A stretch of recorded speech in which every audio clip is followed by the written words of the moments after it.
A new force has seized Bolivia's political reins. Her name is Janine Áñez, and she's just declared herself interim president. As president of the Senate, I immediately take on the state presidency foreseen in the Constitution, and I swear to undertake all the measures necessary to bring peace to the country. Áñez has long been a critic of her socialist predecessor, Evo Morales, who was forced to resign several days ago after the army dropped its support. She evoked the Constitution to justify getting the top job and has called for new elections. But Áñez herself wasn't actually elected. She was just next in line after the president, vice president, and head of the Senate all relinquished their posts.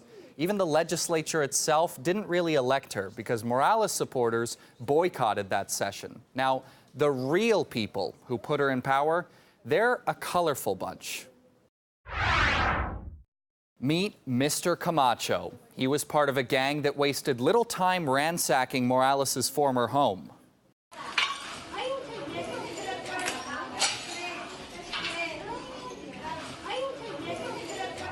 But these trespassers weren't just a bunch of thieves. They were searching for a more spiritual experience. Here's Camacho and his buddies praying with a Bible after breaking into the house. One of their supporters praised it as Christ's return to the Bolivian government.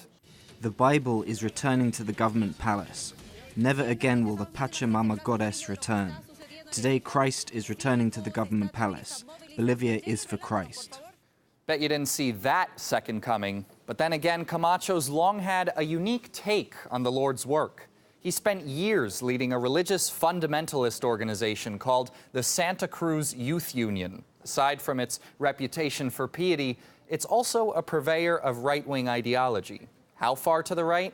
Well, it doesn't get much farther than this.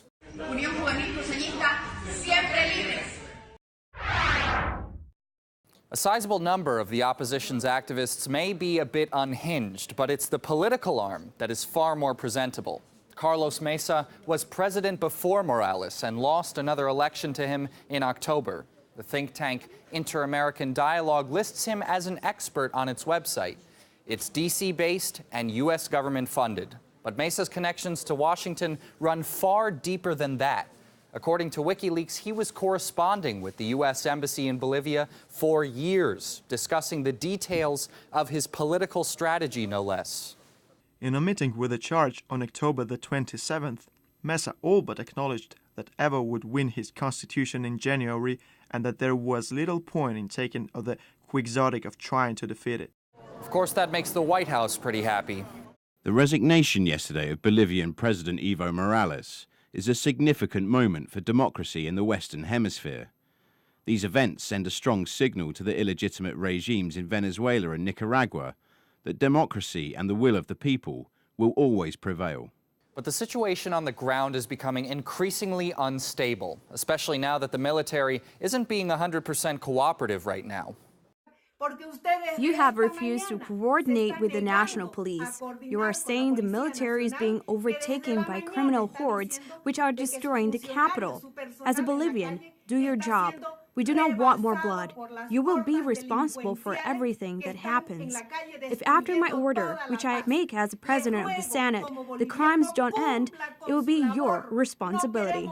Áñez may have gotten to the top sticking to the letter of the law, but it's going to take a lot more than that if she wants to patch up Latin America's latest political vacuum.